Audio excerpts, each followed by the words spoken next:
cerveau, ça sert à agir. Mais c'est quoi le rapport avec le psychopraticien? Un psychopraticien, c'est un mécanicien. C'est pas quelqu'un qui va faire des théories, c'est pas quelqu'un qui va faire des diagnostics, c'est quelqu'un qui va réparer. Et pour réparer, pour prendre l'analogie du moteur, il n'y a pas besoin de savoir créer un moteur, il n'y a pas besoin de savoir diagnostiquer un moteur, mais c'est très important de savoir comment un moteur fonctionne, comment la personne conduit, pour pouvoir régler le moteur. D'accord. C'est vrai que c'est un peu plus proche de ça. Et donc, quand je dis un cerveau, ça sert à agir, ça remet les choses sur un socle. Un cerveau, ça sert à agir. Et on revient au comportement. Les gens qui viennent me voir souffrent. C'est incontestable. Mais souffrent souvent de dérégulation du comportement. C'est-à-dire qu'ils n'arrivent pas à avoir un comportement régulé à ce qui se passe réellement. À gérer. À gérer. J'aime pas trop le mot gérer, mais on va dire à gérer. Il se passe des choses dans leur vie, et puis eux, ils savent pas adapter. Ou analyser ce qui se passe. Alors analyser, ils savent le faire.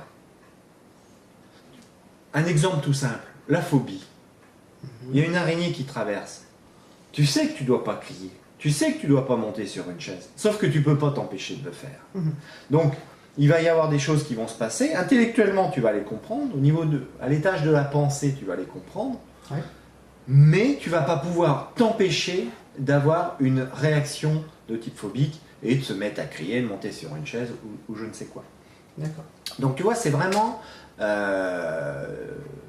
faire, mais là tu vois, en disant ça, on rentre déjà vraiment dans le cœur du sujet, c'est-à-dire que savoir adopter, réussir à adopter le bon comportement par rapport à ce qui se passe à l'extérieur ou à l'intérieur de soi. Par rapport à la situation. Exactement. Et donc, là on touche vraiment la grille, la fameuse grille de lecture, et la première que je vais aborder par rapport à ça, ça va être celle de la théorie polyvagale de Stephen Porges, qui va décrire anatomiquement parlant deux branches qui vont être le vagal et le sympathique, sachant que le vagal lui va se diviser en deux autres branches, donc on va dire trois étages, qui vont contrôler tout ce qui va être nos comportements autonomes. Alors, ce qu'il faut comprendre par comportement autonome, c'est des comportements où, intellectuellement, on ne peut pas contrôler. D'accord. Pour prendre un exemple, les battements de mon cœur, je ne peux pas les contrôler. Ma respiration, je peux la contrôler jusqu'à un certain moment. Après, mon organisme, lui, reprend le dessus. Ma transpiration, mes fonctions digestives, mes fonctions reproductives. Tout ça, ça va être des choses qui vont être de l'ordre de l'autonome. Ça peut être conscient, c'est pour ça que la différence entre conscient et inconscient, elle ne se pose pas, parce que je peux entendre, je peux être conscient des battements de mon cœur, je peux être conscient de ma respiration, par contre je ne peux pas intervenir dessus. Qu'est-ce que tu peux nous dire du cerveau humain? Beaucoup de choses. Ce qui est important de comprendre, c'est que le cerveau humain, c'est l'aboutissement d'une évolution. Il y a peut-être des choses derrière, il y a différentes branches, mais voilà, concernant l'humain, c'est une évolution. Qui dit évolution, dit superposition. D'accord.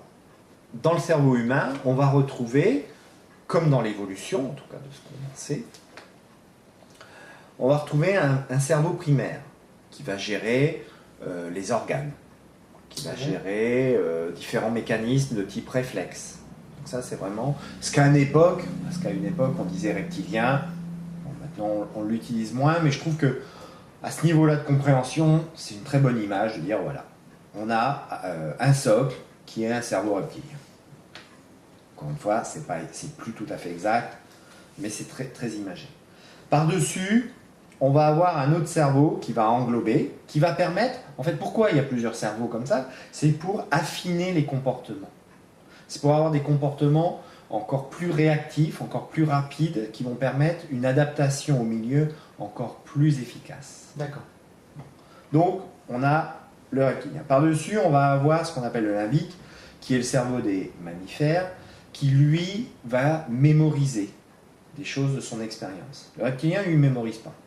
Un crocodile, tu lui donnes un bâton, il va essayer de le mordre, tu vas le retirer, tu vas faire ça, tu peux faire ça toute la journée, il va continuer. C'est de l'action, point barre. C'est de l'action-réaction, point barre. Le mammifère, lui, va apprendre. Tu vas lui donner le bâton, il va le mordre, il va essayer de le mordre, tu le retires, tu vas faire ça 3 fois, 4 fois, 5 fois, au bout d'un moment, il va en avoir marre, il va comprendre que ça ne sert à rien. Donc lui, il va apprendre. Il va apprendre, il va ressentir, et il va commencer à dégager tout un panel de perception et de mémorisation qui va passer par des émotions, par exemple. Le cerveau limbique, c'est le cerveau de la mémoire, le cerveau des émotions. Et puis, sur ce cerveau-là, tu vas avoir un troisième cerveau, encore une fois, hein, c'est plus imagé et caricatural que réel, qui va être le cerveau des humains, des singes évolués, qui va, lui, pouvoir imaginer. C'est-à-dire que, voilà, tu me tends le bâton 1 fois, 2 fois, 3 fois, j'ai compris que je ne l'aurais pas. Du coup, je vais imaginer une stratégie pour pouvoir récupérer quand même le bâton si j'ai envie d'avoir ce bâton-là. Donc c'est une réflexion. Donc là, on va être dans la réflexion, dans la pensée, dans la projection, dans l'imagination. D'accord. Et le cerveau vraiment humain, lui, c'est vraiment le cerveau de l'imaginaire. C'est vraiment ça qui est très important. Et donc, de ces 3 cerveaux-là, on peut presque tirer 3 niveaux de conscience. Le cerveau humain, lui, au niveau de la conscience, ça va être le mental. Ça va être vraiment le siège des pensées, des réflexions, des cogitations, des ruminations. Lui, voilà, il fonctionne comme ça. Après, tu vas avoir la conscience des émotions. Quelqu'un qui est toujours dans le mental, c'est quelqu'un qui est coupé de ses émotions. D'ailleurs, c'est très pratique. Oui. Quand on ne sait pas trop comment agir par rapport à ses émotions, comment gérer, on reste très haut dans son mental. On connaît tous des gens qui font ça. Donc après, voilà, il y a le mental, il y a le niveau des émotions, la conscience de ces émotions, et puis encore en dessous, on va avoir le corps, le physique, la conscience du physique. Quand je parle de la conscience du physique, c'est pas le mental qui perçoit le physique. C'est pas comment moi, dans mon mental, je m'imagine. oui. C'est vraiment avoir la perception de son état. De ce qu'on est. De ce qu'on est. De sentir sa respiration, ses battements de cœur, ses besoins. Quand on parle des besoins en CNV, par exemple, en communication non violente, là, on fait appel à la conscience du corps. Est-ce que j'ai faim? Est-ce que j'ai soif? Beaucoup de nutritionnistes diront, une des premières choses qu'on apprend aux gens qui viennent nous voir, c'est de faire la différence entre la soif et la faim. Parce que sinon, de but en blanc, est-ce que j'ai soif, est-ce que j'ai faim? Je ne sais pas. Donc tout ça, c'est des apprentissages. Et donc, ces 3 niveaux de cerveau, ces 3 niveaux de conscience correspondent vraiment à 3 niveaux d'être différents. C'est vraiment le haut du panier, le purement humain, c'est le contenu, c'est le récit. Tu vas voir ton psy, tu lui racontes ta vie, c'est le contenu. Donc là, au niveau thérapeutique, tu peux intervenir, mais tu ne vas pas faire grand-chose. Tu vas donner des conseils. Ah, si j'étais toi, je ne ferais pas comme ci, je ferais comme ça. Oui, c'est en surface. C'est de la surface, exactement. C'est vraiment de la surface. Après, tu as le niveau intermédiaire, où là, il y a les émotions. Alors là, on va se servir de la grille de lecture de l'IFS, où tout ce qui est émotion, on va dire, dans notre langage, on va dire, c'est le langage départ. Les émotions, c'est le langage départ. C'est-à-dire qu'on va considérer que l'humain n'est pas monolithique, c'est pas une entité, mais c'est une somme de sous-personnalités qui vont s'agencer en fonction des événements de la vie, en fonction de ce qui se passe à l'extérieur, et qui vont s'organiser un peu comme une famille. Ce que tu veux dire, c'est que suivant certaines personnes, tout le monde n'est pas organisé de la même manière. Exactement. On va retrouver des points communs, c'est ce que Schwartz a mis, a théorisé dans l'IFS. Mhm. IFS, Internal Family System, le système de la famille intérieure. Mhm. Et donc, lui, il va avoir cartographié ça en fonction des grandes familles, mais après, chacun a un système différent, mais qui va répondre à peu près aux mêmes règles. Et ça va générer ton contenu. Donc, tes parts, elles vont avoir des rôles, elles vont avoir des jobs, là, qui vont dire, hein, on va avoir la part du juge, qui va te critiquer. Elle va générer beaucoup de contenu. T'es trop gros, t'es trop maigre, t'es trop louche, t'es trop truc, t'es trop machin. Donc là, c'est du contenu en permanence. Donc ça, voilà, ça c'est le niveau des parts. Tu vas avoir des parts tristes, des parts vulnérables, qui elles vont dire, bah, je suis une victime, j'ai besoin d'un papa, j'ai besoin d'un maman, j'ai besoin d'un sauveur. Hein, tout ça, on connaît bien. Donc voilà, donc tout ce qui va être le contenu, le récit, va être généré par les parts. Et encore en dessous, on a ce qu'on appelle le système nerveux autonome, le SNA. Donc ça a été cartographié par Stephen Porges. C'est assez récent et c'est vraiment quelque chose de très important pour moi. Et pas que. Donc on va avoir tout ce qui va être le contrôle du corps, le contrôle de l'organisme. Donc le SNA, c'est quelque chose de très basique, qui correspond d'une certaine façon dans l'imaginaire, presque dans le caricatural, au reptilien, qui va être le contrôle de l'organisme en fonction d'un facteur principal qui va être le danger. D'accord. Donc mon SNA, mon système nerveux autonome, il va avoir, on va dire, un œil, voire même les deux. Alors, on va dire comme ça. Un œil sur l'extérieur, un œil sur l'intérieur pour évaluer le danger. Donc pour faire une balance au niveau... Alors il va faire une balance, voilà, il va peser plutôt. Ouais. Il va peser la quantité de danger, si on peut dire. Et puis il va avoir la main sur une grosse molette avec 3 positions. Donc quand il n'y a pas de danger à l'extérieur, quand tout vraiment est serein, la molette elle va être sur ce qu'on appelle le système nerveux ventral, le système nerveux nouveau. C'est-à-dire que là, mon humain, il va être dans l'interaction sociale. Là, par exemple, j'ai un œil sur l'extérieur, tout se passe bien. J'ai un œil sur l'intérieur, tout va bien. Je suis décontracté. Bon, je sais que je suis filmé, donc j'ai quand même un petit niveau. Mais globalement, je suis plutôt dans mon ventral. Je suis en train de t'expliquer les choses. Je suis en train de partager les choses avec toi. D'accord. Donc là, je suis vraiment dans l'interaction sociale. Je suis dans mon ventral. Et puis, si je vois à l'extérieur qu'il va se passer des choses, des gens vont arriver, vont commencer à nous regarder, ça peut commencer à s'affoler. Donc là, mon système nerveux autonome va voir l'éventualité d'un danger. Donc, je vais monter d'un cran. Et là, mon organisme va se mettre en alerte. C'est ce qu'on appelle le système nerveux sympathique. Donc lui, il est dédié, si on peut dire, à l'action. Et en cas de danger, il y a 2 actions principales, qui sont soit l'attaque, soit la fuite. D'accord.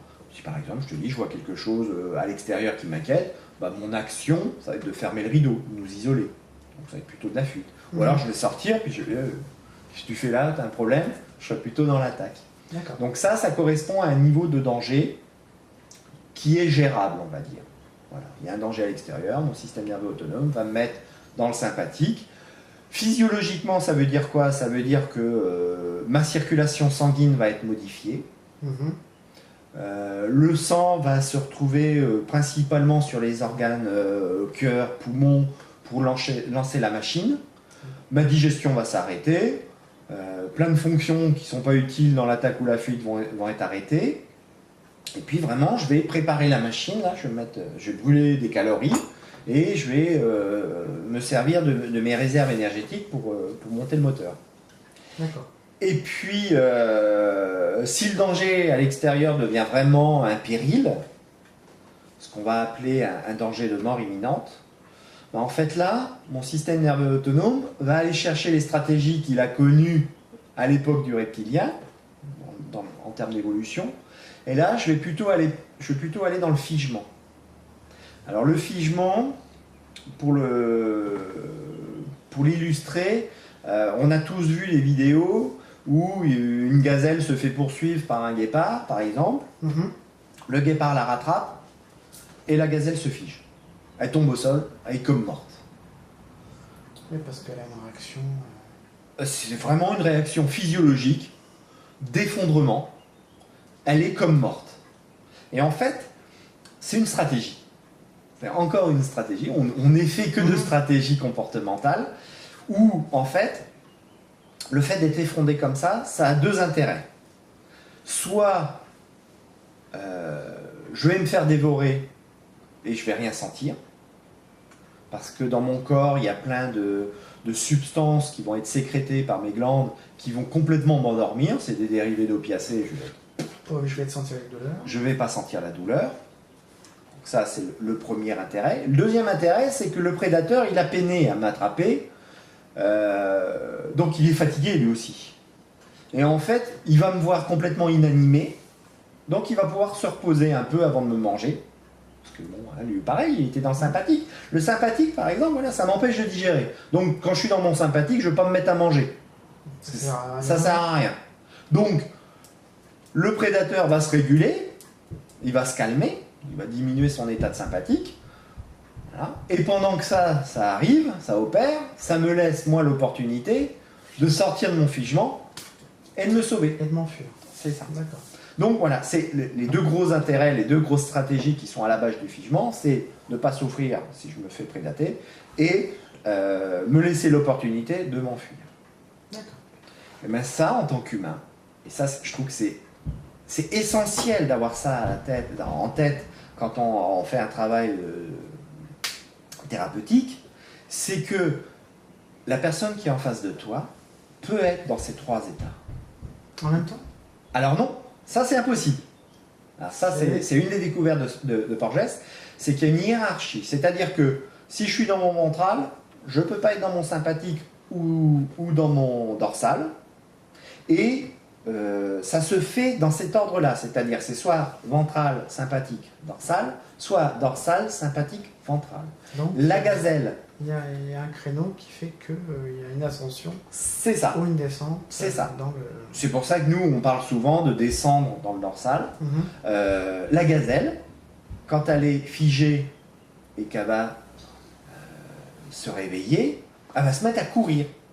Il y a même des comportementalistes animaux qui ont vu des souris, après être mis en danger, se mettre à se battre. Donc elles se mettent à courir, et puis à se mettre sur les pattes de derrière, et elles tapent, elles donnent des coups de griffes, alors qu'il n'y a personne dans le vide.